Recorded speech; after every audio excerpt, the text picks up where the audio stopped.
Member Hoy, Here. Member William Anderson, Here. Member Nordyke, Here.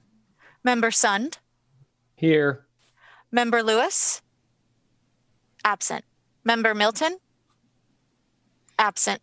Member Bennett, absent. Member DeCarmo, Here. thank you. Okay, thank you. Will you please join me in the Pledge of Allegiance? I pledge allegiance to the flag of the United States of America and to the republic for which it stands, one nation, under God, indivisible, with liberty and justice for all. Thank you. Okay, we're going to start this evening with our public testimony. This is an opportunity for virtual public testimony. Each speaker will have 3 minutes and staff will indicate if there is 1 minute left. Budget Officer Eggleston, do we have anyone signed up for public testimony this evening? No, not this evening. Okay, let's move on to the minutes from our previous meeting. This is the minutes from the meeting of May 13th, 2020. May I have a motion from the floor to approve the minutes of the May 13th, 2020 meeting? I move approval of the May 13th, 2020 minutes. I have a motion from Member Hoy. Second. Sorry, go And ahead. I have a second from Member Tom Anderson. Is there any discussion on these minutes? Seeing no discussion, will the recorder please conduct a roll call vote? Member Tom Anderson, Aye. Member Shirok, Aye. Member Phillips, Aye. Member Davis, Aye. Member Leung, absent. Member McCoy, Aye. Member Gonzalez, absent. Member Brown, Aye. Member Hoy, Aye. Member William Anderson, Aye. Member Nordyke, Aye. Member Sund, Aye. Member Lewis, absent. Member Milton, absent. Member Bennett, absent. Member DeCarmo, Aye. Member Stapleton, Aye. Member Tigan, Chair Tigan. Aye. Thank you.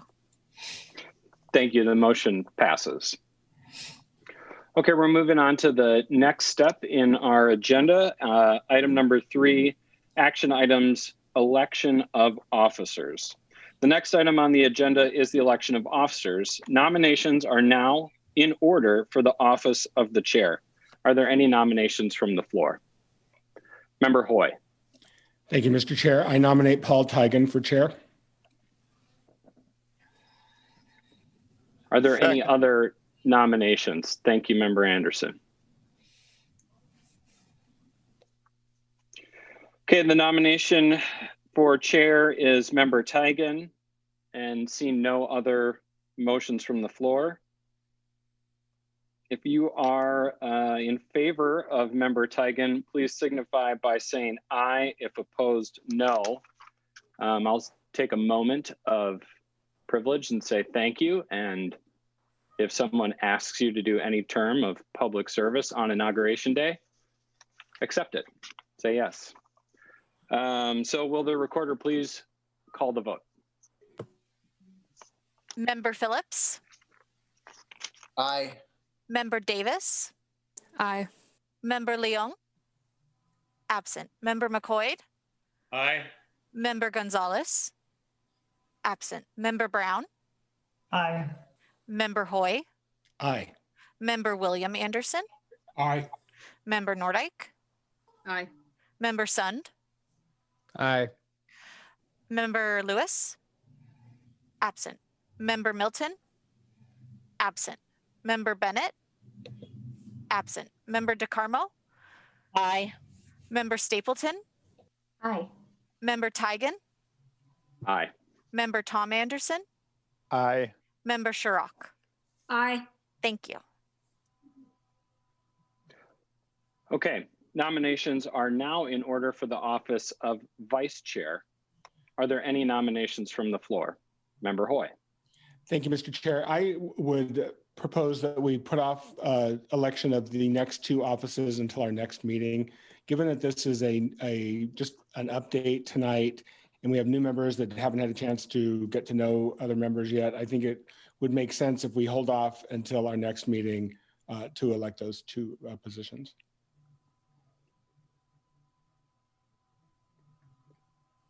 Okay. As chair, do I need to entertain that in the form of a motion, Mr. Hoy, or can we just table the remainder of the officer positions? I see our attorney has just popped in. Let's let him answer that question. Since it's already on the agenda, it'd be best if you just make a motion to table it to the next meeting. I move that election of the other two offices be postponed until next meeting. Second. Do I have a second from member Nordyke? Any discussion? Okay, seeing none, let's take a roll call vote. Member Leung? Absent. Member McCoy? Aye. Member Gonzalez? Absent. Member Brown? Aye. Member Hoy? Aye. Member William Anderson? Aye. Member Nordyke? Aye. Member Sund? Aye. Member Lewis? Absent. Member Milton? Absent. Member Bennett? Absent. Member DeCarmo? Aye. Member Stapleton? Aye. Member Tigan? Aye. Member Tom Anderson? Aye. Member Shirok? Aye. Member Phillips? Aye. Member Davis? Aye. Thank you. Okay, that brings to a close item number 3 on the agenda, action items, and we move to item number 4. I would like to ask Budget Officer Eggleston to review the information items listed under agenda items 5A and 5D and present the 4A and 4D and present the 5-year forecasts under the agenda heading Special Orders of Business. Budget Officer Eggleston. Thank you, Chair Tigan. Let me share my screen.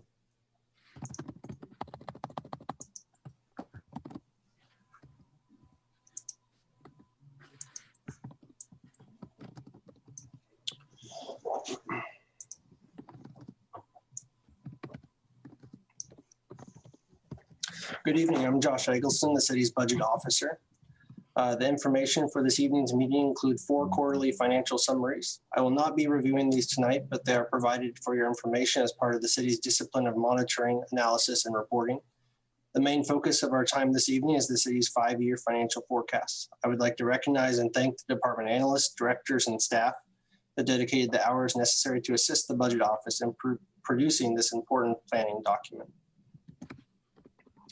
The city forecast for 14 funds of 25 funds, but tonight the presentation will focus on 4 of those funds: the Willamette Valley Communication Center, or WVCC, Transportation Services, the Utility, and General Funds. To provide some context for our discussion this evening, the total current year city budget is $673 million, and the 4 funds we are focusing on make up 45% of the total city budget. The forecasts this evening are presented by fiscal year, which for the city runs from July 1st through June 30th. And feel free to ask questions throughout the presentation, especially after each of the funds that we present. Why we forecast. Forecasting is a way that the city can identify financial issues before they become critical. The forecast is an important step in the budget process and integral to the Budget Committee's advisory role to the City Council. The forecast is meant to inform your important work when reviewing and recommending the fiscal year 2022 budget in a few short months. The forecast does not predict the future, but demonstrates financial trends and imbalances. The goal of sustainable service delivery, which continues to be prominent in the Council's strategic plan, is the alignment of city services and resources and maintenance of a fund balance for the future. By modeling a baseline forecast, we can provide the Budget Committee, City Council, and our community members with a long-range perspective of today's financial decisions. The forecasts presented this evening are built around a set of assumptions that represent a reasonable level of consistency with the status quo. We believe the forecasts are objective, but there are bound to be variations from the estimates. This work is done at a very granular level. Property tax information is received from counties and individual properties are compared year over year. This level of analysis has produced highly accurate estimates over the past several years. Personnel costs, the major expense associated with delivering services, are calculated at the position level to enhance accuracy. This forecast uses annual market adjustments for salaries and employees' rates containing labor agreements where applicable. The COVID-19 pandemic and its economic impacts continue to present uncertainty in the city budget and forecast. The forecast assumes that revenues impacted by the pandemic are largely recovered by mid-fiscal year 2022.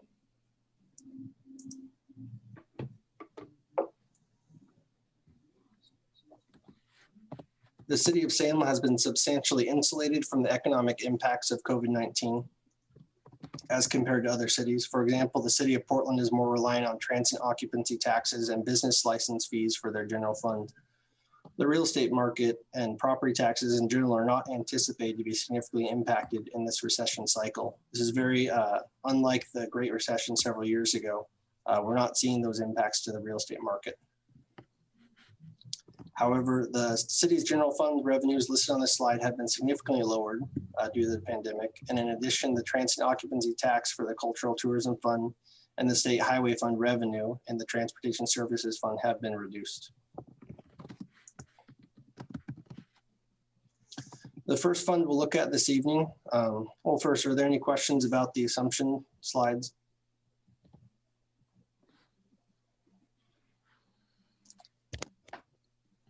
Okay, we'll just move forward.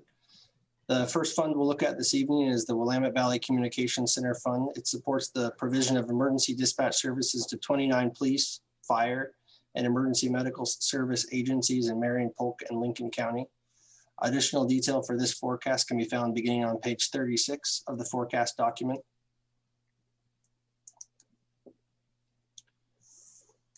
For each of the forecasts reviewed this evening, there will be 2 slides depicting the actual forecasts. The first depiction is this numeric table and resembles the display on page 37 of the WVCC forecast.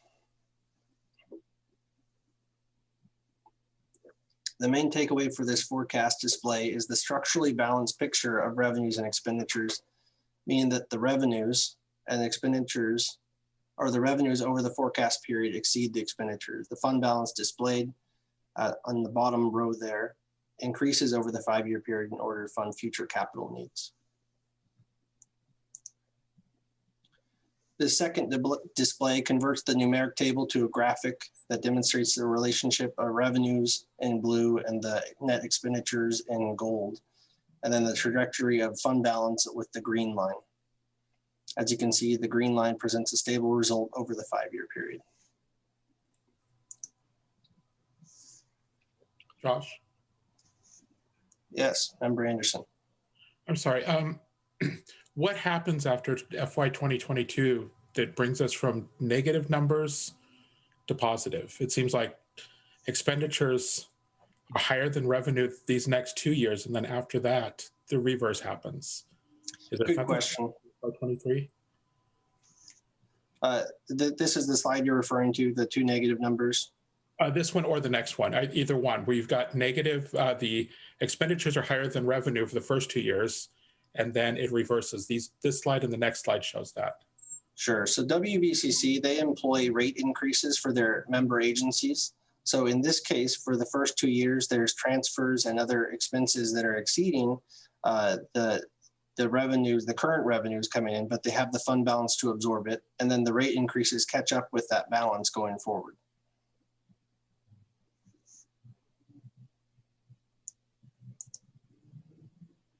I'm being told that the computer-aided dispatch is being paid out of the fund balance. So that's what's eating into that fund balance, then it's replenished over the next several years.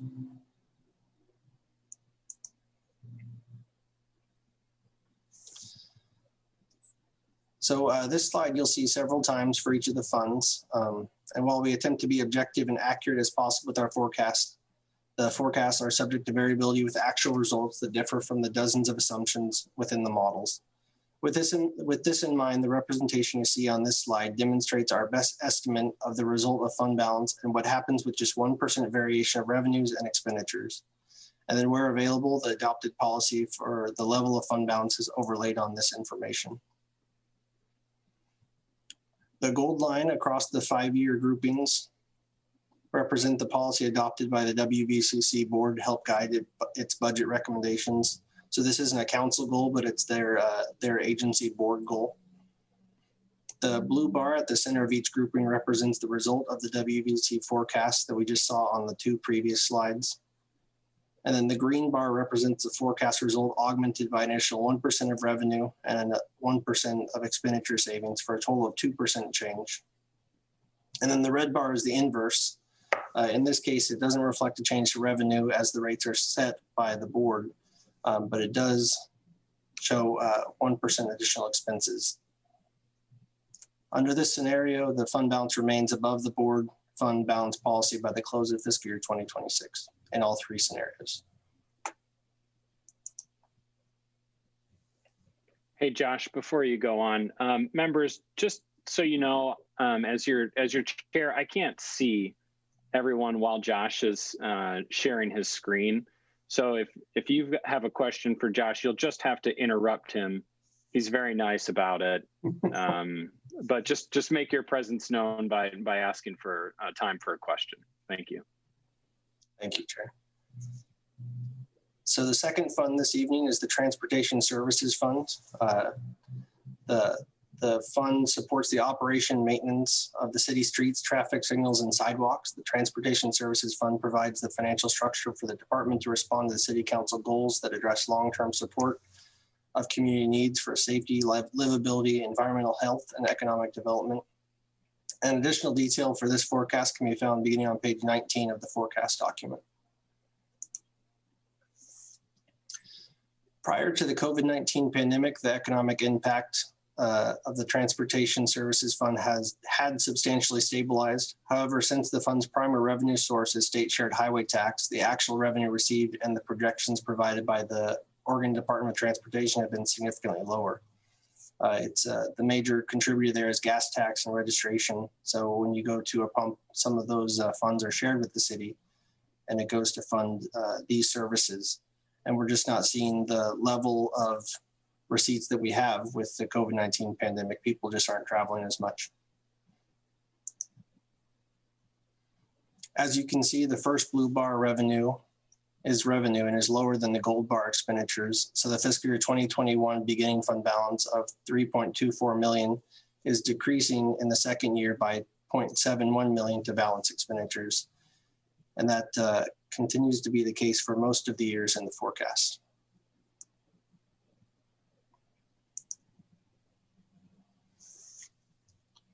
This display of potential variability within the Transportation Services Fund takes what we believe is the probable result, again represented by the blue bars, and augmenting it by 1% of additional revenue and 1% of additional expenditure savings. The outcome represented by the green bars is the best case scenario. On the other end of the scenario is the red bar depiction of 1% less revenue and 1% greater expense or lowered savings. Josh, I have a question. Yes, Member Anderson. Thank you.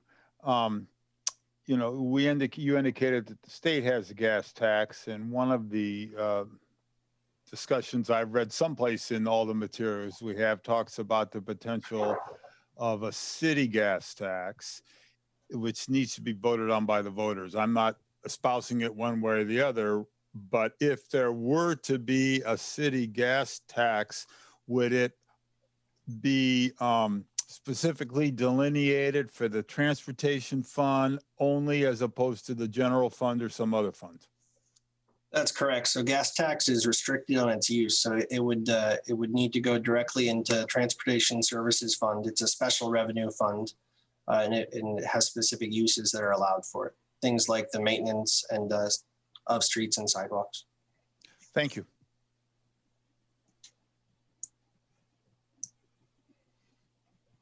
Any more questions on transportation services? I do have one question, Josh. Again, the written materials the staff has provided are great. Usually I have a question in the first paragraph and it's usually answered by the third paragraph. So well done as usual, but I do have a question about one of the statements made on page 19 of the summary for the Transportation Services Fund. Sure. In it talks about HB 2017, which I don't have a personal knowledge of that, but it says that the legislation contains conditional increases anticipated in January 22 and 2024 based on accountability requirements in the bill. If the requirements aren't met, there's a risk the revenue forecast will be reduced.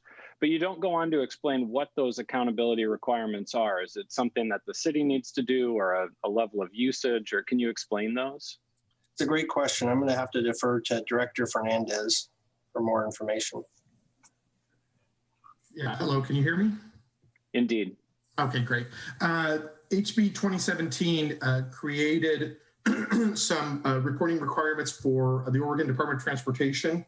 And then as a subset of that, there are reporting requirements for all recipients of from the state transportation revenue funds. We are fully compliant with those reporting requirements, and I believe ODOT is as well. So we are fairly confident that the monies will flow, but one never knows with the legislature. So we're doing our part. So the risk from where we stand is low. Right. We are fully compliant, and I believe ODOT is fully compliant as well. So I'm fairly confident that the additional revenues will flow. And I guess while I have the floor, you see that out in in the fifth year in 2026, we start to get into some significant trouble, and we've already made some corrections that we will be proposing to the budget committee in our budget proposal to address year one. And if the revenues don't turn around, then we will make additional, we will propose additional corrections, meaning, cuts to service or some kind of revenue proposal out in years, 3 and 4, because, we'll never just let it roll out to a negative the way you see it here. Member Anderson brought up the idea of the gas tax, which was floated through the committee that put together on revenue a number of years ago. Is there also a potential for a bond proposal? Is that another way to shore up that account? Well, not really. Bonds are for capital improvements. So a bond would absolutely help the transportation system and help us with our maintenance backlog as we do capital projects, repaving and bridge fixing and that kind of thing. But it would not help the fund. The fund would need either some cuts or an infusion of revenue, either because the gas taxes are increasing, or there's some other local revenue source like a gas tax or some other form of revenue. Director Fernandez, as long as you're here, I've got another question, and it's about the 2008 bond. And your department has been very good about expenditures there, and we have a little bit of money left over from the projects we were going to do. And I'm just curious, how long will it last? I'm looking at the bottom of 20. It talks about relieving $125,000 of for transfers to pedestrian safety. Does that inclines me to think that maybe there's $125,000 a year that we still have going out how many years? I think we're going to be about 4 years. I think it's about $500,000 there. We've been very fortunate. We've gotten some significant grant funds to apply to safe crossings. Those grant funds require a match, and we will be coming to council to address that issue where we're going to need, and this is really just the very last of that 2008 bond funds that we're going to need them to match the safe crossing projects. And the good news, Councilor, and I know this is important to the council, is we'll have enough money to fund safe crossings for the next 4 or 5 years, but they'll now come from the capital funds and not from the operating funds, because that's one of the fixes that we had to do to start to address the revenue shortfalls. Great, thanks. This is Member McQuaid. As long as Peter's on, I have a question, if that's okay. Always look forward to it, Member McQuaid. You know, as I read through this, and I from my time when on the utility, working on utility stuff, I noticed that we had a valuation for the utility system. You know, it's $4 billion. What's the valuation? Do we have one for city streets? You know, we've never put something like that together for city streets. I would imagine that it would be on the same order. And what Member McCoy speaks to is we did a calculation of what our utility is worth, water, sewer, storm, and all of our pump stations, all of our reservoirs. And we value our utility at around $4 billion.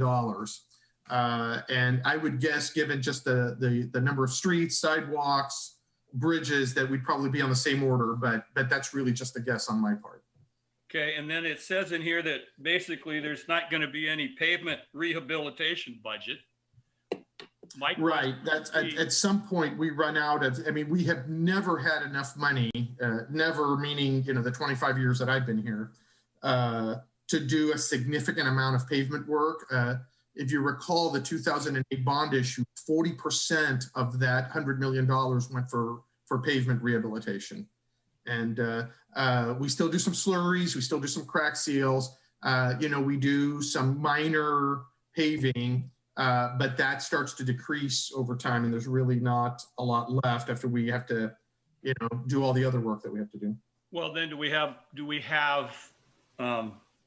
a study or some feel for how much of the pavement's in bad shape? Yeah, we do. Or good shape? Yeah, I apologize. We do that study. We've been doing it every 3 years to comply with HB 2017. We're going to start doing it every other year. Most of our pavements are still in relatively good shape, but I don't know if I've ever showed the budget committee or the council. It might be a while. You know, the longer you go in not maintaining streets, the more expensive they get, and it becomes precipitous after a while. So we'll go from you know, good and fair to miserable pretty quickly without pavement maintenance. Okay, well, and I bring this up because the thing that always impressed me with your valuation of the utility was you then went, okay, it's got a, whatever it was, 100-year life or whatever it was, and you did the math and said we've got to spend $40 million a year in maintenance, right, to be able to just stay ahead, you know, keep the system stable, so to speak. And you've got a plan to get to that point, in which the references in the material here. It would seem to me if we have the same, and this is, I guess, for the city council, if we've got the same issue with the streets, we should have a similar plan long-term for the maintenance of those streets. If we've got or it's going to be a huge bill at some point in the future if we don't do something sooner rather than later. Right. And I'll get off my soapbox. Right. I really appreciate your soapbox, Member McCoy. What we have with the utility, and Josh, I think that's next up on his presentation, is we have a rate base.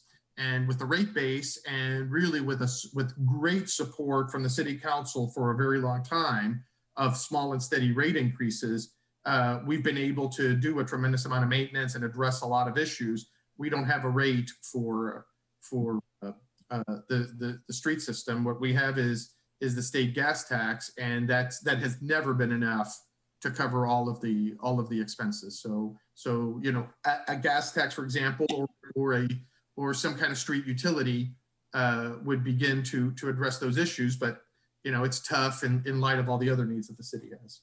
Sure. Again, but it's food for thought. And I think with the amount of money you're talking about and the need for those streets, something should be done, right? You know, that should become a focal point at some point moving forward.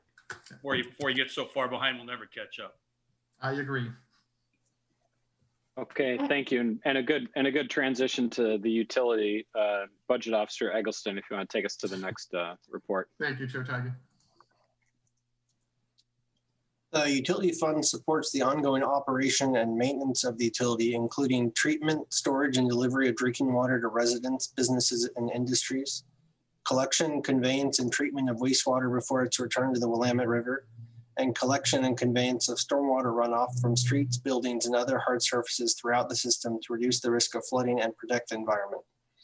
In addition, the fund supports the payment of utility revenue bonds for system infrastructure improvements, as well as annual transfers to the Capital Improvement Fund for pay-as-you-go capital projects. Additional detail for this forecast can be found beginning on page 28 of the forecast document.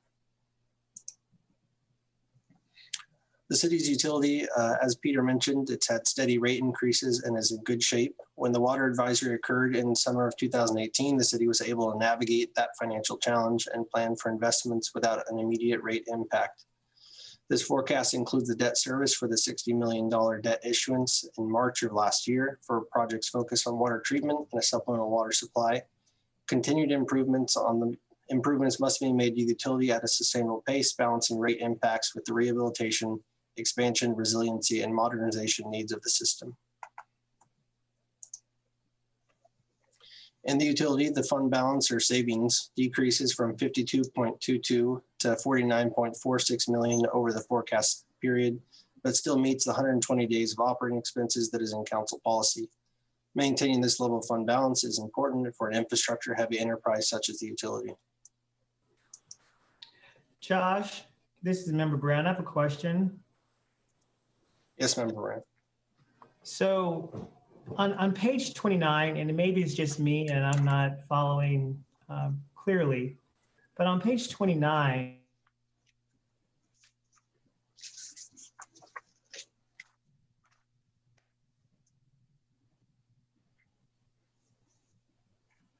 Member Brown, it seems like we've lost your audio. same year to year. Member Brown, you cut out. You're going to have to repeat the question. Sorry. Okay, no worries. How's that? Is that better? It's good. Okay, so the question is, so at the bottom on page 29, there's a 1.5 million revenue that's been uncollected because of delinquent utility accounts. Do you know if that's been increased because of the pandemic, or is it routinely been the same for the past few years? It's directly an impact of the pandemic and the non-shutoffs that have occurred. Okay. Thank you. And the idea is transferring it to the finance department and their accounts receivables in order to spread it out over several months so that we can resume the normal payment for the utility billing.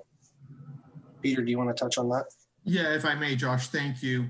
The council made a decision when actually we made a strong recommendation and started the practice, and then council blessed the idea of not shutting off customers for non-payment when the pandemic started. And certainly some people didn't pay, and the bill ran up to about it's actually a little over $1.5 million.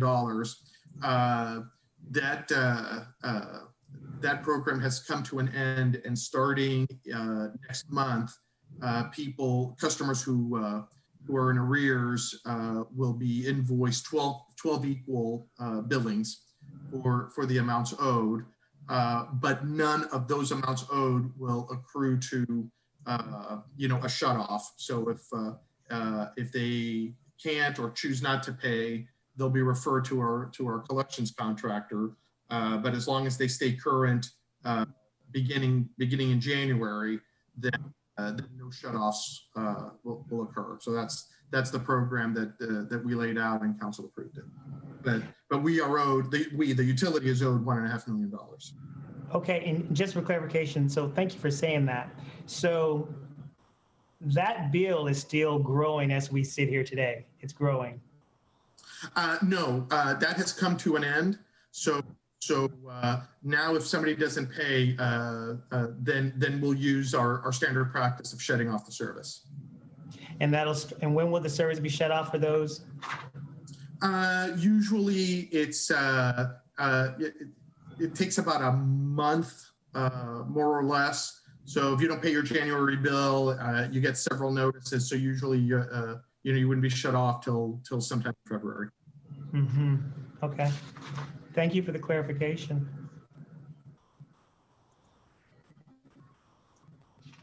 This is Member McCoy. I have a follow-up for that question. What's the $1.5 million equate to in percentage of total water? Oh, we invoice on the order of 80 million a year. So So it's a small percentage. yeah, it's a couple percent, right? Yeah. Yeah, I'm just curious why anybody thinks they're going to be able to pay it now in the middle of the pandemic when they couldn't pay it before, and Yeah. what's going to happen. Yeah, you know what? So a couple of things that occurred. The council set aside $500,000 to help people, to help customers.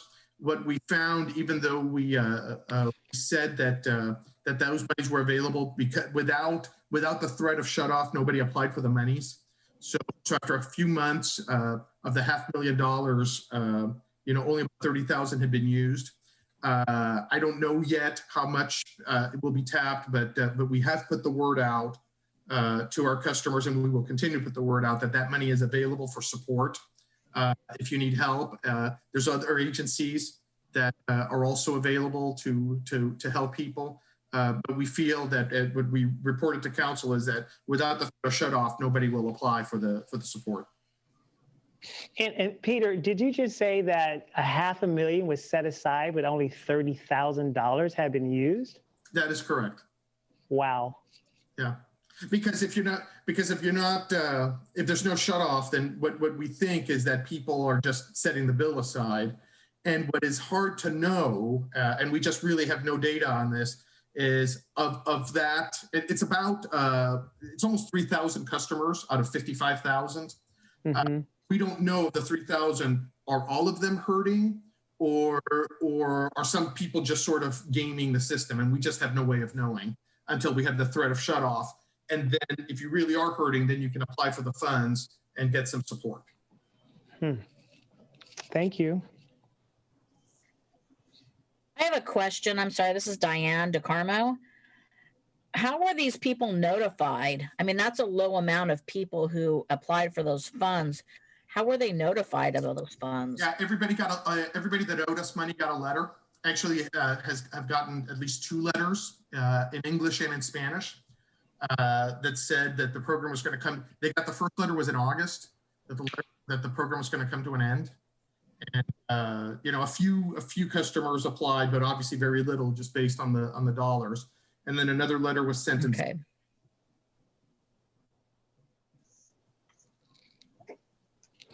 Peter, I have another question. This is going to be a hardball, so I'm going to apologize in advance, especially because I'm the new kid on the block. So with what you just said, with some people being able to apply, is there a way that we can find out, can we disaggregate that data to know who those people are? Because you mentioned that 2 letters were sent out, right? One was sent in English and one was sent in Spanish. So that tells me that there is some sort of equity lens being used. Is there a way that that data can be disaggregated to take a look at these people and figure out how to best support them? Yeah, so we don't know until somebody asks. We don't have the data, and we actually, as a utility, don't you know, we don't like to have that data. We use third parties to qualify people. So nonprofits qualify them on, and as soon as the nonprofit says, yeah, these people qualify, then they just you know, the programs that that we have.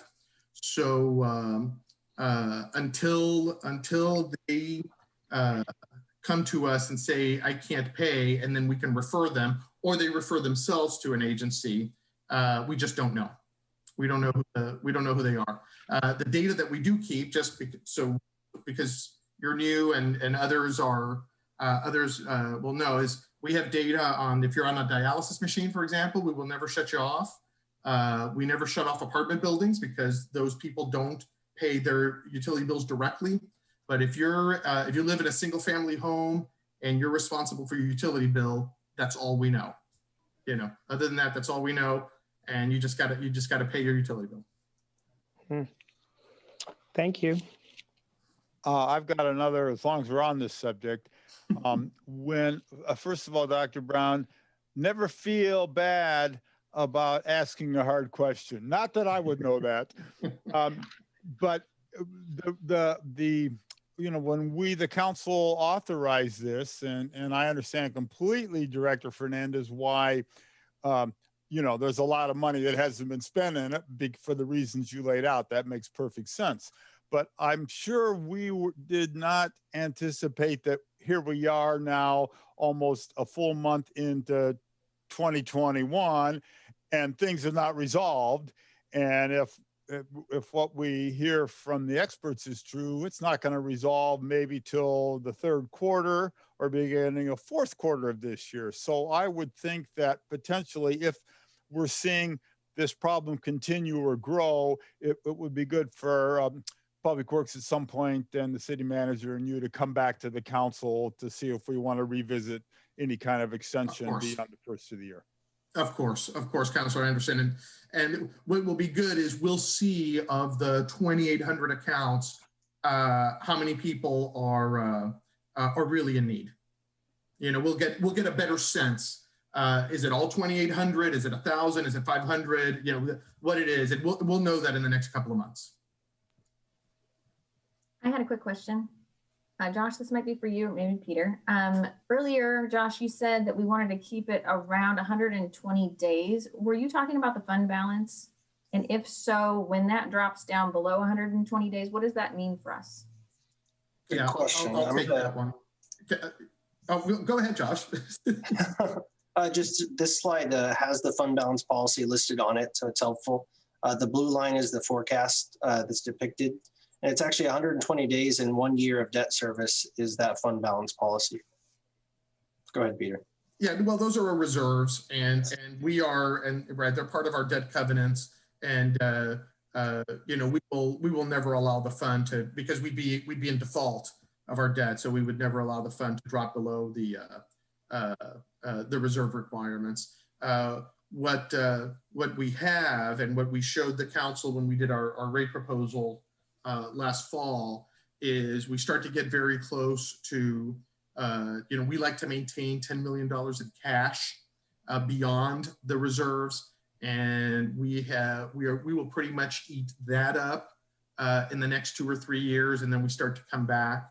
But we're nowhere near any kind of issues with not being able to provide our operating reserves and our debt covenant reserves. Thank you.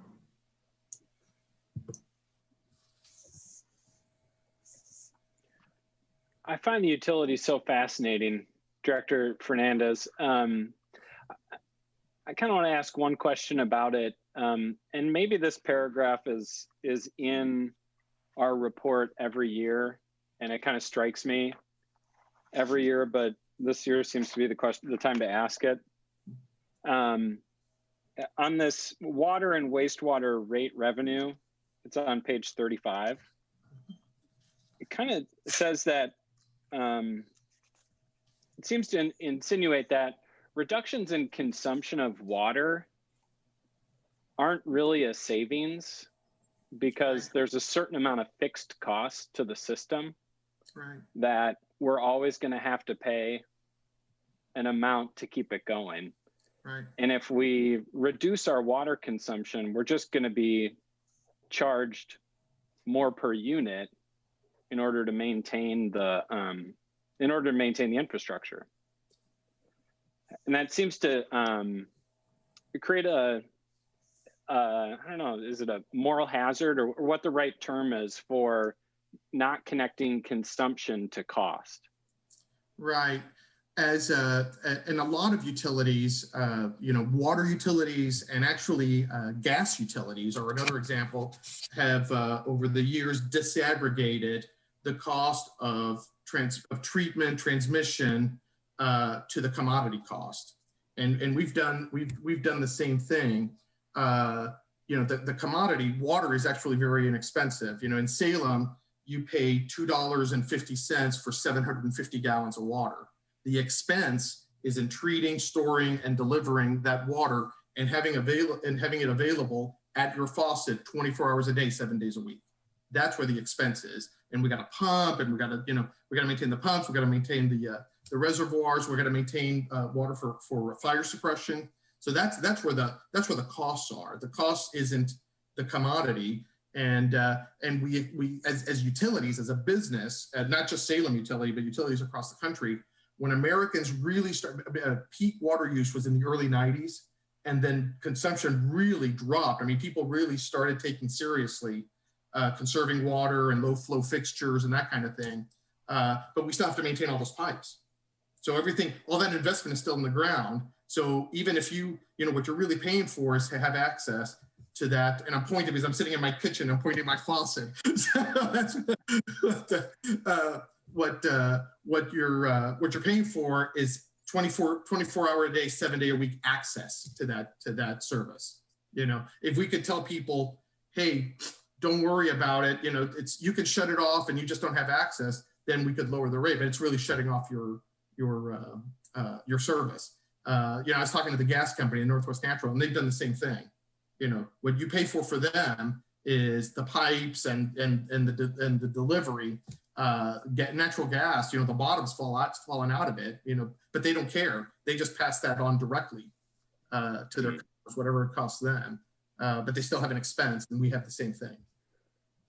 Yeah, thanks for drawing that out. And it's terrible, right? Because we for a long time when consumption was really rising and we had to build more treatment and more capacity, then we were telling people, hey, conserve. When the bottom fell out in the early 90s, then we had to switch our tune to, well, it really does, conservation is good for the environment, but it's terrible for our business, because now we've made all these investments and now we still got to maintain the investments. Something to think about for our climate plan, maybe. I don't know, climate action plan. But the pipes are still in the ground. Yeah. Thank you. You bet. Thank you for the question.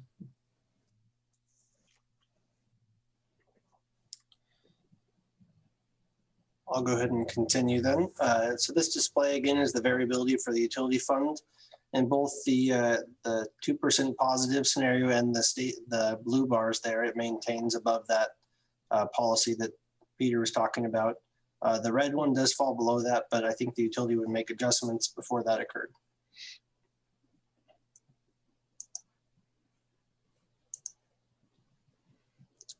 Moving on to the general fund. The general fund supports operations in the areas of public safety, planning, code enforcement, public library, municipal court, parks and recreation, urban development, and support services that provide a citywide benefit. This chart displays the general fund supported departments and the corresponding expenditure budget for year one of the 5-year forecast period. Additional detail for this forecast can be found beginning on page 8 of the forecast document. The forecast maintains the same services or status quo without any new programs or the continuation of the current year $1.7 million of programs that have been added in response to the pandemic, such as $1 million for sheltering options, vehicle camping, cash for trash, about $500,000 for park security and mitigation, and then the $200,000 for the weather protection grant program. In the general fund, the revenue budget totals $143.6 million compared to the total budget expenditures of $151.9. You'll see property taxes make up over half of the general fund revenues at $78 million, and this is all forecasted for fiscal year 2022. For comparison to that property tax number, the police and fire budgets combined equal $90.3 million.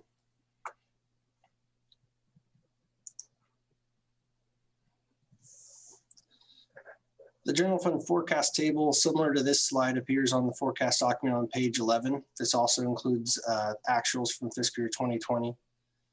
In the top left, you can see the beginning fund balance of approximately $22.2 million. For those of you that aren't familiar, we've talked about it a little bit, but the fund balance, that's your savings account, bank account that rolls over from year over year.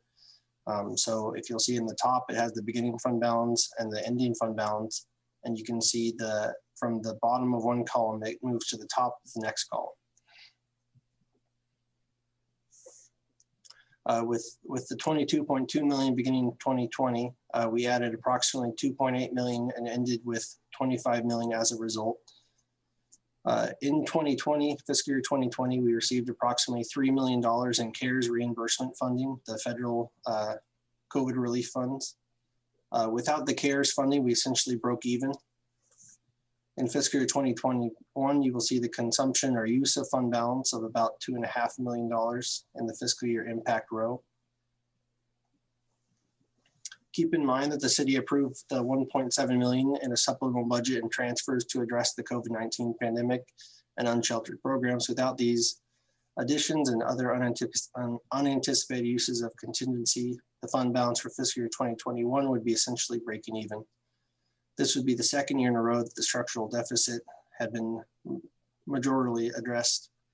With the consumption of 2.5 in fiscal year 2021, we see the beginning fund balance of the first year of the 5-year forecast in the unshaded columns at 22.5 million.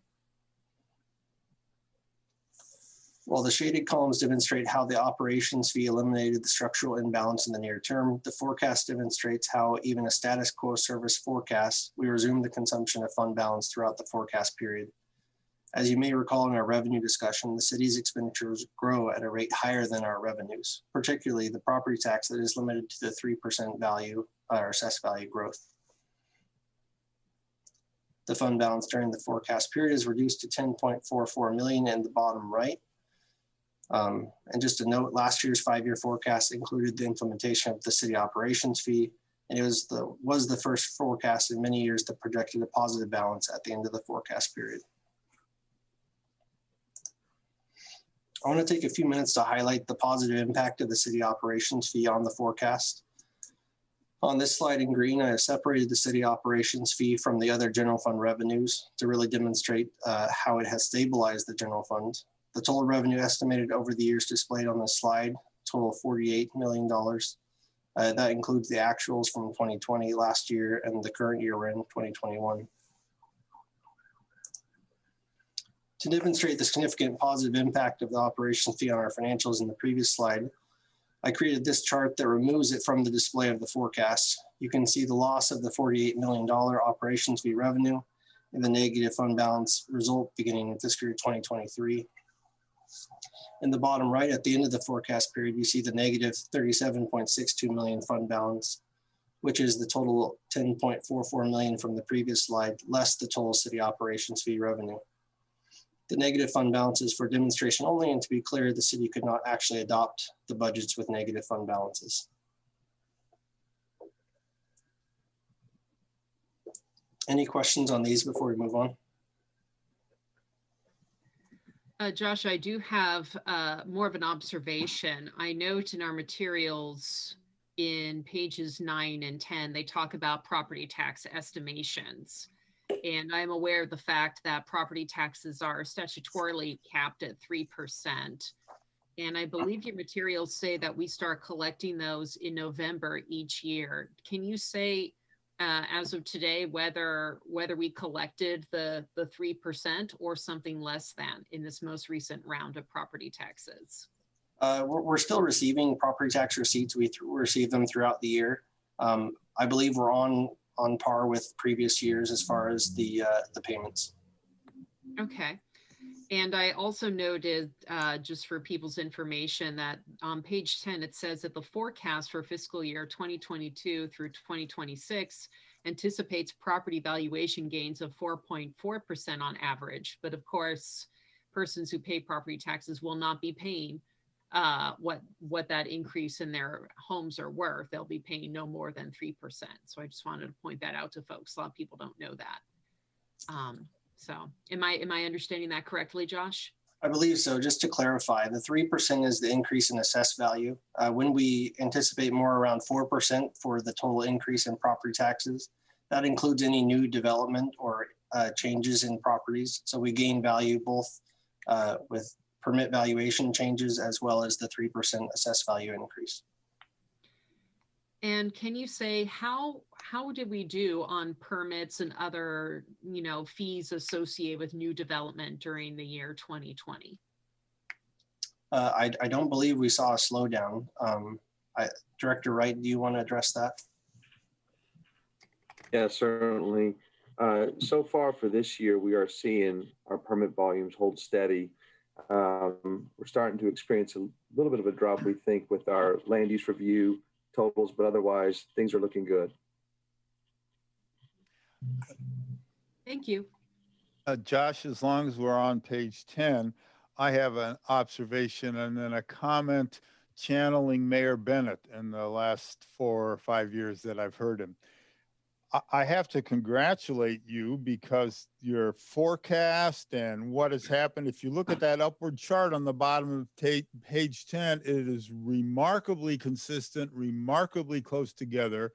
And so you're to be commended from that. But what I think Mayor Bennett might say is every year we come in and say, you know, we're going to go off the cliff in 5 years. And then 5 years later, we're told we're going to go off the cliff in 5 years. It's the Thelma and Louise thing that nobody ever wants me to talk about again.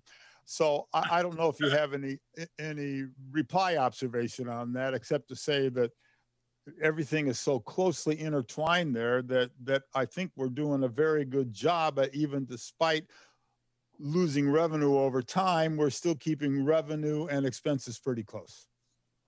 I think in general, you're correct. So I think this process, the financial forecast and the diligence of the budget committee and the city council, you've been able to respond when there's a structural imbalance and address it with various actions. You know, listed on the slide, the chart you reference. I mean, you guys made some tough decisions to close fire stations, reduce positions. Since some of those have been added back, but we still continue to have a need into the future. Yeah, I think I would add to that too. It's not the place of the budget committee to make decisions on, you know, putting a new operating fee upon the residents of the city. But the city council made that hard choice. And I think that however hard that choice was, Josh's previous slide shows that it saved the council from much, much harder choices, which is a $37 million deficit. And I would add in there, Member McCoy, because you did add that added income, Tom, is the reason you didn't go off the cliff. The mayor was wrong.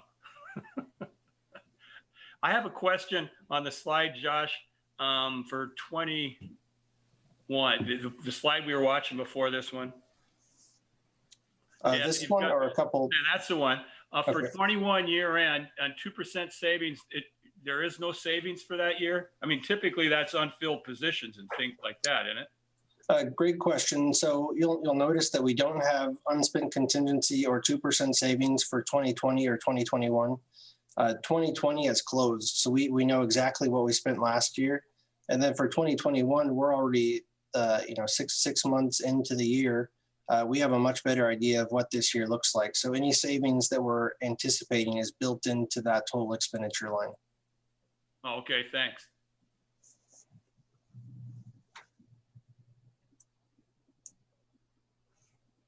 Josh, I have a question about general fund expenditures, if now's the right time to bring that up. Sure. So I noticed that in the materials, it said that general funded fiscal year-end expenditures totaled 1.31.19 million, which is 8.6 million or 6.2% lower than the adopted budget, which is made up between 1.47 million of unused contingency and 6 million of departmental savings. So what that sounds to me, what I'm trying to understand in plain English is, does that mean that the city tightened its belt in response to the financial impact of the pandemic?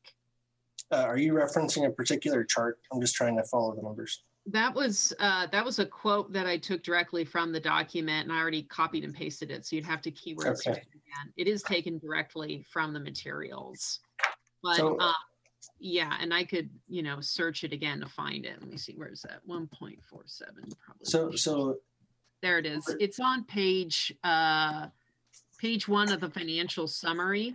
In a section that says by the numbers expenditures for fiscal year 2020 Q4.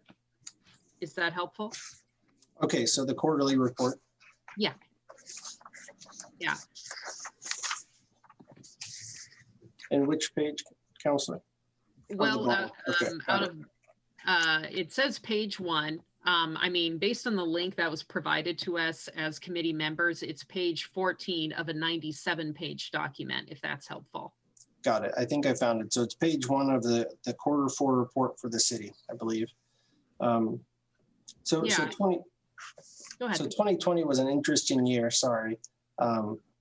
We saw a lot of things move around. There were some definite expenditure savings that we saw in 2020. A lot of vacancies went unfilled more than normal. We also saw a lot of trainings get canceled and just didn't occur.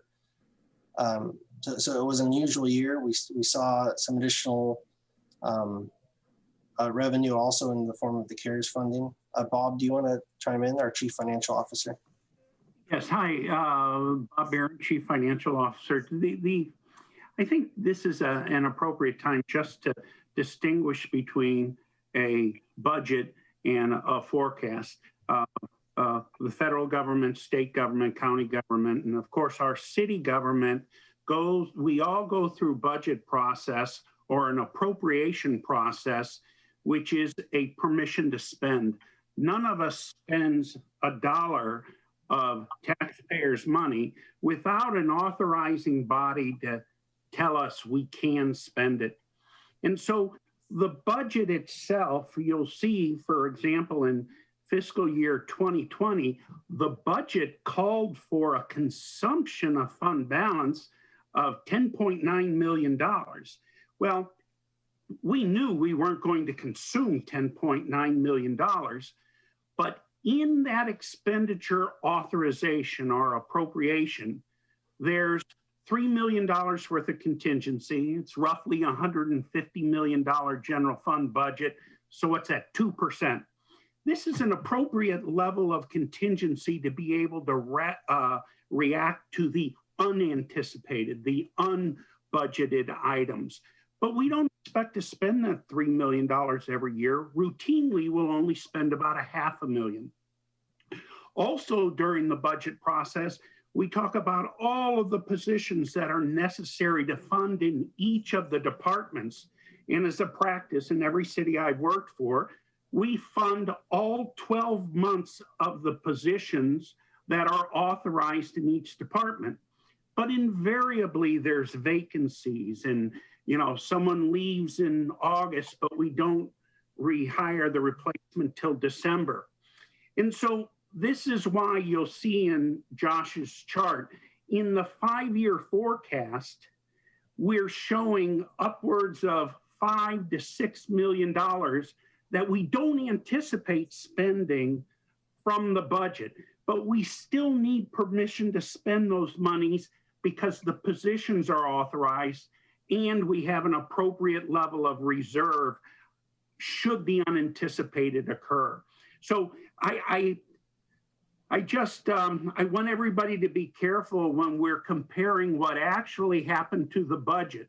The budget is just the permission to spend, but this is why we always start out this budget process with the 5-year forecast, because a forecast is what we expect to spend.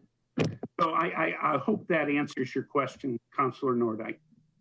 That is helpful. Absolutely. Thank you so much. I think my question going to that page, it says that there was 1.7 million of unused contingency, and I get it. It always makes sense to have contingency funds for whatever can happen. And it feels like everything has happened. So right. I'm grateful for that as a smart financial practice. And then it also says that there were 6 million in departmental savings, which, as I understand it, is due to leaving vacancies open and other things. And I think what I was driving at, did the city make some deliberate decisions during 2020 to save us money? Because that's the way it looks to me. There was no directive to hold vacancies open, if that was the question. So we did see an unusual level of vacancies. Mm-hmm. There, in the beginning of the pandemic, there was a lot of uncertainty about filling positions virtually and what that would happen. We've seen that a lot more positions are being hired now, but we did see an unusual level of personnel savings last year. Thank you.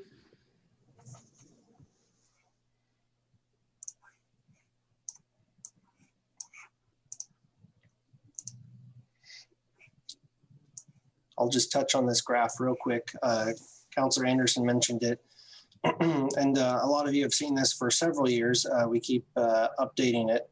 It illustrates the recent revenue expenditure history in the general fund and the result of the 5-year forecast and some significant actions over the past 10 years. I'm not going to read through them or anything, but you will see the narrowing of the gap with the city operations fee and the very stable gold and blue line. They're a little bit opposite where they should be, but they're also very stable. You don't see them growing further apart too much.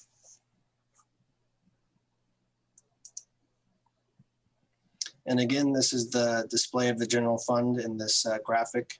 Blue line is revenues, gold bars are expenditures, and the green line is the beginning fund balance.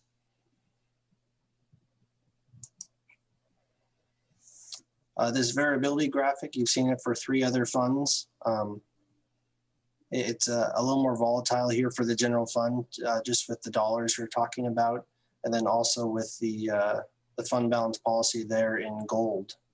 You can see each year the forecast, we don't anticipate meeting that fund balance policy beginning with fiscal year 2022. Josh, I have a question here too. As I understood it when you explained these graphs in one of the earlier sections that we talked about, that 1% green consists of 1% increase in revenue plus 1% decrease in spending. Is that correct?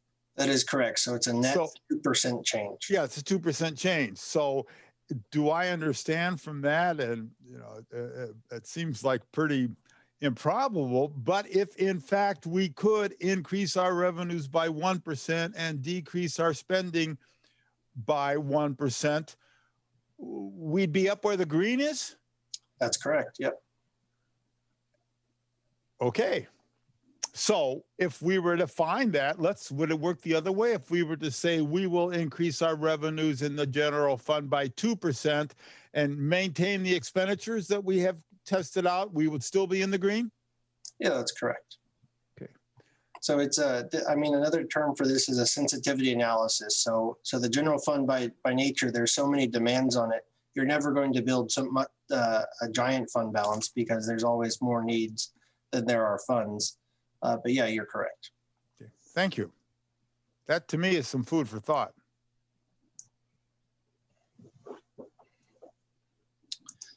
So the next several slides compare last year's forecast versus this year's forecast. I'm not going to go into it in too much detail, but it is interesting, even with all the variations and the changes we have, how close that the fiscal year 2022, which I'm going to focus on, compares to from last year's forecast to the current forecast.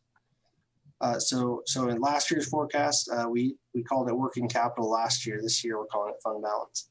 But we anticipate $19.43 million at the end of fiscal year 2022. So this top number in the red box, and we anticipated a consumption or use of fund balance of $1.4 million. For the current year forecast, in your display in the documents and the ones we've talked about, to compare, we're anticipating 19.62 ending fund balance and a consumption of $2.88 million. So it's only $160,000 difference, but there are a lot of changes in between the two forecasts. I'm not going to go into this. Josh, what was the date of last year's forecast? Or am I correct that we had that meeting in November? It was pre-COVID, correct? It was pre-COVID. It was January 13th, I believe. Okay. So this compares the fiscal year 2022, the forecast from last year compared with the current forecast. So same year, but two different forecasts, two different set of assumptions. You can see the revenue, we're expecting $1.4 million less and 0.1 or $100,000 of additional expenditures. On the revenue side, some things I just want to touch on that really impacted this number. One of the large ones is ballot measure 110 actually capped the state shared marijuana revenue. So we're anticipating an annual loss of $660,000 due to that measure. For this current year, fiscal year 2022, as I previously mentioned, many of the revenues that are being impacted by COVID-19, we're anticipating their recovery in mid next year. So January, we are anticipating full revenues for those items. I did meet with Tim Dewey he's an economist with U of O.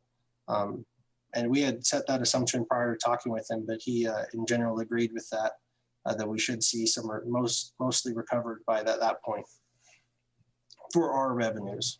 There's still going to be economic impacts, but as far as the municipal revenue side.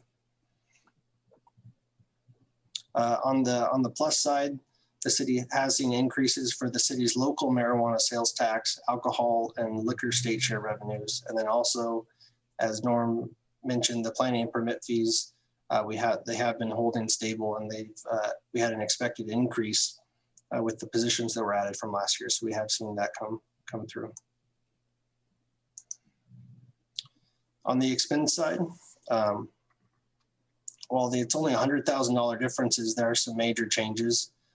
We've had some contract negotiations for some other things that have been added, like fire Kelly days, a fire IAP option, a PERS option. Between last year's forecast and the budget, the A-Track program, you might remember, it was at $700,000. It was moved to $1.1 million. So that's a $400,000 impact. We also added the debt service for the Civic Center improvements that the City Council and the Budget Committee approved in the current year budget. We have ongoing debt service. Those are some of the highlights for the increases. We also saw that these were largely offset by some PERS rate savings. If you'll remember last year, we talked about PERS rates and some legislative changes they were implementing that were currently being litigated. So last year we didn't reflect those savings in the PERS rates, but this year they did actually, they have since settled that litigation, and the PERS rate savings are in fact there. So the PERS rates do reflect that. And that was compounded by pretty good investment returns for 2019 for the PERS fund. In conclusion, I have the next steps for the city budget and the budget committee listed on the slide, and I'll be happy to answer any questions you might have. Thank you. I'll stop sharing. Okay, thank you, Budget Officer Eggleston. As I look at the agenda, we've come to the end of 6, the special orders of business, and this is really the time for open discussion. If you look at Budget Officer Eggleston's last slide, we have the council, of course, will have their policy agenda conversation, which is built in some regard out of the forecast of this meeting. And then we'll get into budgeting in April. And so this is really the chance for the budget committee to have open conversation about what they've heard from the forecast and experience of the last year's budget session. This is our opportunity to have an open conversation. So I won't hog the floor. If there's someone else who would like to make an observation about tonight's presentations, now's your chance.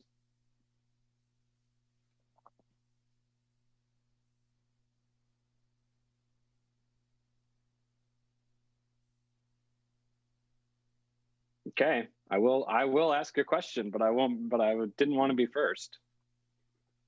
I'd like to build off Member Brown's question about, I think the hard part about these conversations is we have a responsibility to talk about the budget of the city and recognizing that overlaps pretty closely with the policies that the city council enacts. So just, thinking about that in terms of our conversation. But with the inauguration of a new administration today and some talk about a stimulus package that would include a considerable amount of funding, upwards of $900 billion for local and state governments across the country, I wonder if members of the city staff have ideas about how the city budget has been affected. I think we've heard little bits and pieces here where holes have arisen because of the impact of the pandemic.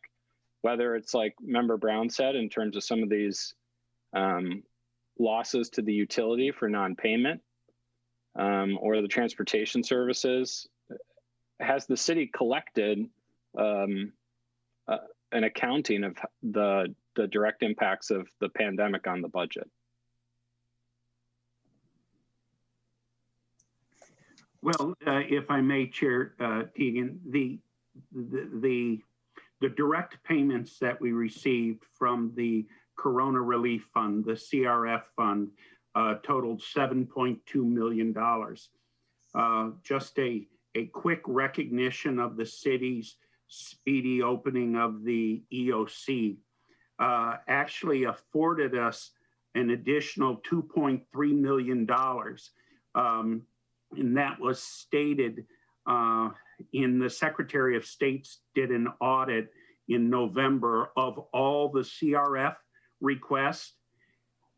And they compared us to the state of Washington that took their allotment from the federal government and distributed it by population from the very beginning. However, Oregon didn't do that. They gave us we had federal guidance and then we had state guidance. And then they said, those of you that are experiencing costs related to the COVID virus, please make our request. Because we had opened up our EOC early, we were able to grab $2.3 million before the state said, listen, we haven't had a lot of requests, only 46 million of the 200 we allowed. We're taking that remainder and distributing it by population to the counties and the cities. So on a revenue side, this $7.2 million we received, 3 million of it was reflected in the fiscal year 20 year that we just completed that Josh spoke about. And then the other $4.2 million was received in this year. So that's speaking to the revenue. Now, speaking to the expenditures is it was November 9th that we brought before the city council a request for $1.5 million worth of programmatic spending to address the COVID impact on the city. And the programs were directed primarily to the homeless, but we also had an additional $200,000 that was the business program, that money that was set aside. So in total, $1.7 million on the expenditure side. One of the things that we tried to make clear in Josh's presentation of the upcoming 5 years is that the upcoming 5-year forecast contains none of those revenues or expenditures. We isolated those because we don't have any, well, at the time we had no information that was additional funds coming. So we did not include that on the revenue side, nor did we continue the $1.7 million worth of expenditures that exist in the current year's budget.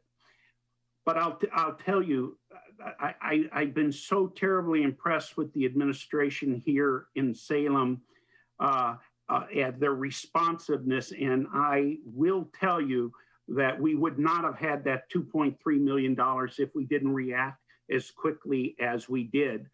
But the guidance that came out because the program rolled out so fast was ever changing. We were told we could submit police expenditures in the beginning, and within 30 days, they said that we can't. But by November, they said we could, and they allowed us to make a presumption of police cost in response to the COVID. So I can assure you, just because I've witnessed it over the last 10 months, that whatever program comes from the new administration, we will read the federal guidance, the state guidance, and we will be prepared to get as much money as we can and identify the programs that will help the most people in the community. Just to expand a little bit, we don't have an aggregated impact that goes across all the funds, but that's something we can work on putting together. So we have good data on individual funds, but we haven't put any kind of comprehensive impact together. I guess I just feel like by April, when we start the next round of budgeting, more will be known about what is available to municipalities across the country, including Salem. And if some of the top line numbers that they're talking about in the national press are close to reality, it seems like the amount of funding that would come to a municipality like Salem would be of orders magnitude larger than what we've seen. And so I know that that's going to fast come out of the realm of the budget committee, but it would seem that it would require some prudent thought long before we knew actually what the dollar amount was. Chair Teagan, I had a question. Member Nordyke. Thank you. Along those lines, one of the other things I would like to see from our budgeting team, and first of all, congratulations to all of you on having to pivot so quickly to request that funding. I've read in news articles that a number of communities, cities, counties across the country had to scramble to apply for these funds, and it was not exactly a clear cut or well-established process. So I really commend all of you for seizing on those opportunities to get our piece of the pie to bring back to our community. So thank you for that. I don't know how many times people actually say thank you to you for being so proactive, but I thank you and I appreciate it. Secondly, I know our city council has approved grant funding for our small businesses that have been truly devastated by the financial toll of this pandemic. And I would be curious to see how much in total grant funds we've approved to send out to our community. I believe that every time we announced grant funding, it was gobbled up quickly because there was such a profound need. And so I know that has helped many of our businesses. I know some have closed in any event, which is heartbreaking to see. But just as a homework assignment for our budget folks, I would love to see, you know, what is the total amount that we've expended on grants to support small businesses impacted by COVID. And I'd, of course, be curious to see a breakdown of that, you know, what kinds of businesses applied and so on. Thank you. Chair Teagan.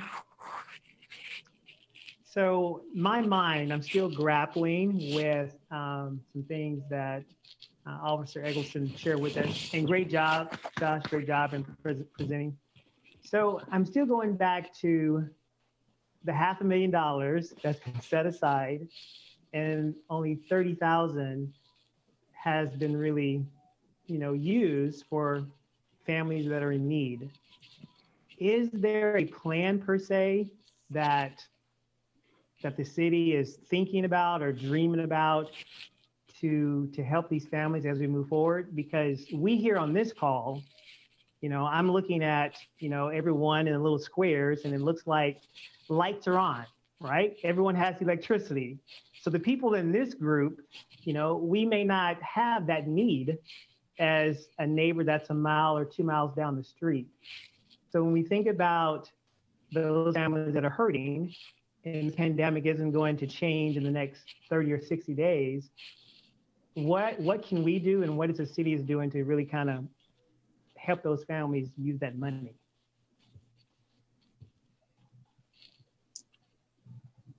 So Member Brown, I guess I'll jump in on that one first. So the $500,000 is utility rate revenue. So by state constitutional restrictions, it has to be spent on the utility, and obviously helping the customers of the utility is a qualified expense. So, but it all has to be for the utility itself. Our intent, even though council laid that out for a year, our intent is to come back to council, and if the money isn't used up, to say, hey, we want to continue the program until every last dollar is used. So if it turns out that, hey, the need turned out to be $150,000, $200,000, well, that same $500,000 will last us 3 years. or 4 years, and we would continue to do that until the money was exhausted. So that's where we're headed. But I want to be clear, and I want to make sure that you're clear that that's utility money. It has to be spent inside of the utility. Is there on this side, this is Diane. I was wondering, is there a different outreach that you would use to notify these families that these funds are available? Because, you know, I know sometimes I get letters and I'm like, oh, God, it's from this person, and I don't read it all. So some of these people may not read it all. How are you reaching out to them, you know, to let them know these funds are available? Sure. So we have we've sent them a letter twice. We actually printed the letter on lime green paper so that it would stand out when they opened the envelope.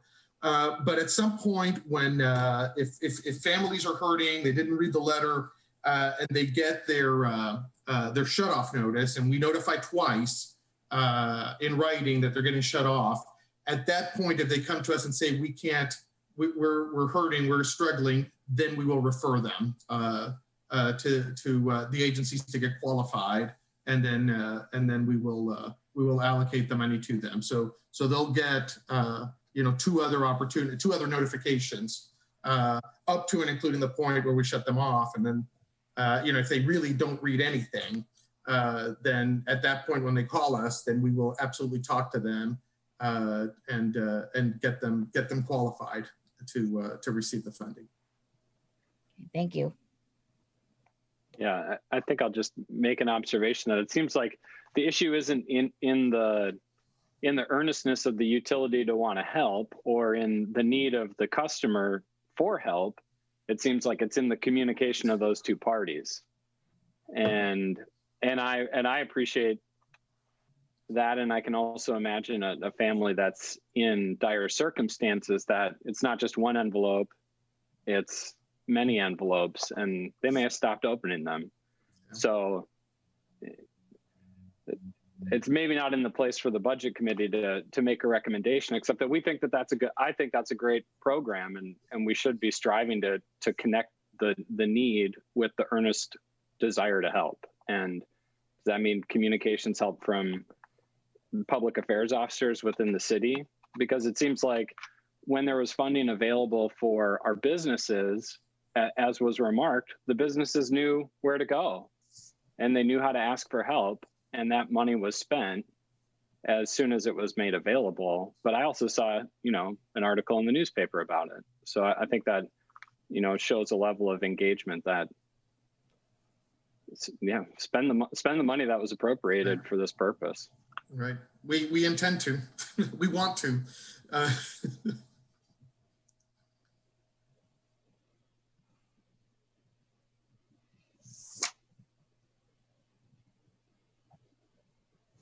Okay, we're at an hour and a half for tonight's meeting. We budgeted 2 hours for the meeting, so there's certainly time if people are interested in continuing the conversation. If not, I'll take a sense of the room. But let me follow some of my facilitating training and just give it a nice 10-second pause for people to gather their thoughts. Can I ask a quick question? Absolutely. Member William Anderson. So this is a follow-up of what was just being talked about. Just to clarify, the $500,000 needs to be spent within the utility. Can part of that $500,000 be spent in expanded outreach? Would that be considered close enough to this? It certainly can, Member Anderson, and we have done other outreaches. We've certainly spoken to our nonprofit members. We actually, the council granted the 3 nonprofits that we partner with some money to help with the outreach and with the administration. So we're doing everything we can.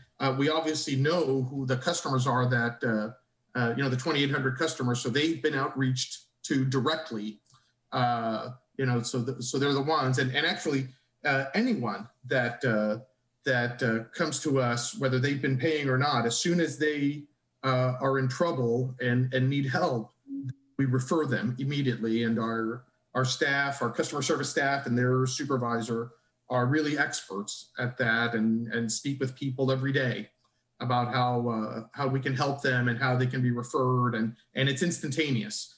So the money sits in our accounts, and as soon as we get the go ahead, we just transfer the money from our account into their account. So they don't have to get a check and cash a check and bring back money or anything of the sort. So we have made it as easy as we possibly can. What we're left to assume is that, again, without the threat of shut off, people just aren't asking for the money.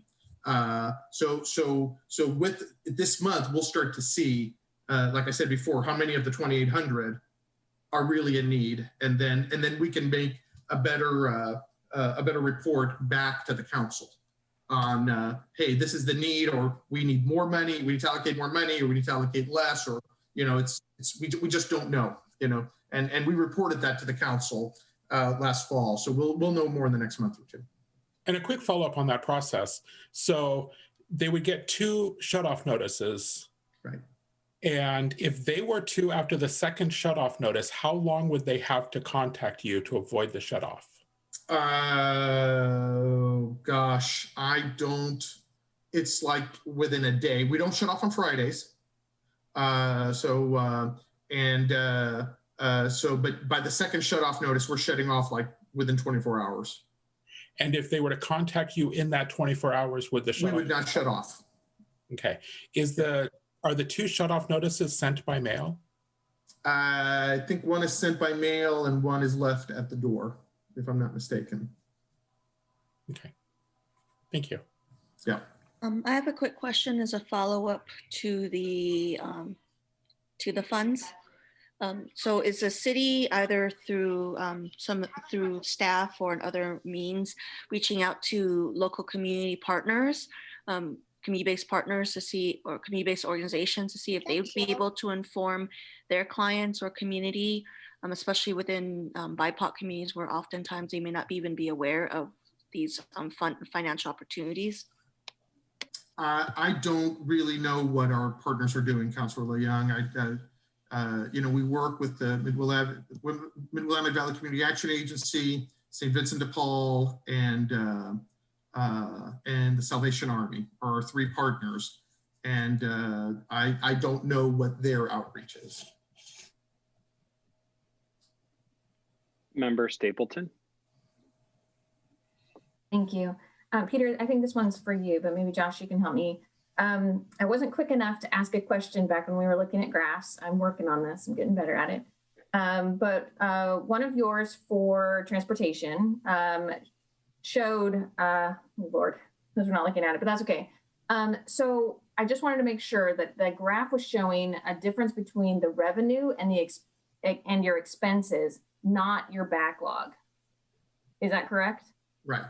And is there any way that we could see a graph with your backlog? And I'm assuming that as that gets more and more dire, then your backlog is going to get greater and greater. Is that possible to see that information? Yes, we certainly have the list. And you and I were talking recently about the sidewalks as an example. So we do have a citywide backlog for sidewalks. I'll have to figure out what the reporting. Yeah, I don't know that we have a report on. Well, maybe we do have a report from street segment by street segment, and whether it's good, fair, or poor, and so we could certainly provide that. Okay, thank you. Mm-hmm. Member Chirac. Thank you, Chair Tigan. Homelessness has been a challenge to council last year and in our current fiscal year. And it seems like they've had to scramble and come up with unanticipated expenditures to deal with not only COVID, but the flooding, where camps needed to be moved up away from the river. I would think that homelessness expenditures cross departmental budgets and therefore could kind of get lost in the, carve up across budgets. But I'd be interested in seeing some kind of either discussion or figures specific to homelessness in terms of what might be anticipated and maybe even some what-if scenarios, just so we can get a handle on that as an issue, both in terms of possible revenues, whether they're federal COVID anticipated revenues or other, as well as possible expenditures and how those might be met in the fiscal year 2022 budget. Are you Member Schrock, just to clarify, are you thinking of a report that we'd request from the staff in anticipation of our April budget meetings? Yeah. Okay, thank you.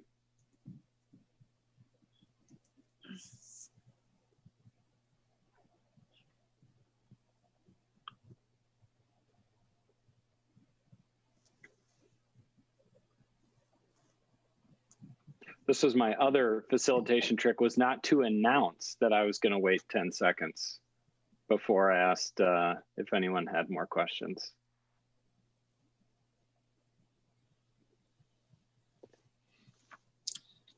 Chair Tigan, I should note that there was an additions agenda for this meeting, and I think we need a motion to enter that additions agenda into the record just whenever the discussion is concluded.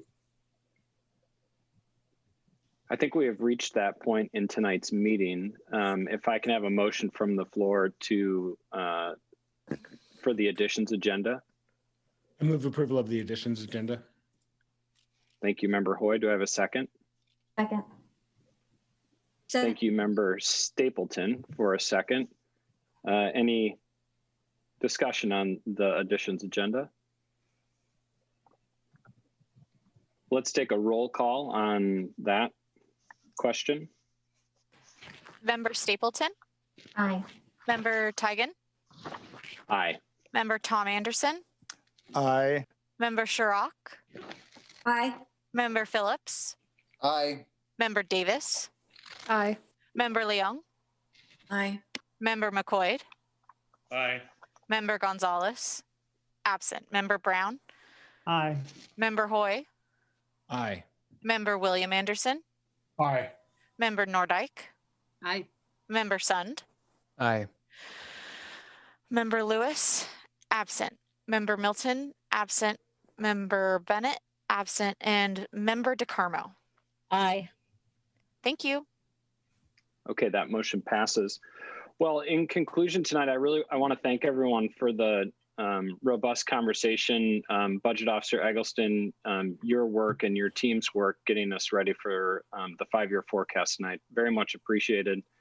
I think just as an overall thought, it's clear from the group, there's lots of concern about how the city's budgeting for COVID-19 response, both trying to understand what happened over the last 12 months and what might happen in the next 12 months. And certainly, as Member Shrock pointed out, the continuing concern of how we plan for expenditures in the realm of homelessness. So hope to see those as something the Budget Committee can look at within its scope of concern come April. The next item on our agenda is space for public testimony for future budget issues. Do we have anything from the public tonight, Mr. Eggleston? No, not tonight. Okay. Well, we are now at the conclusion of our meeting. Our next scheduled meeting will take place virtually on Wednesday, April 14th, 2021. Seeing no further business from the floor, we are adjourned. Thank you. Thank you. Thank you, everybody.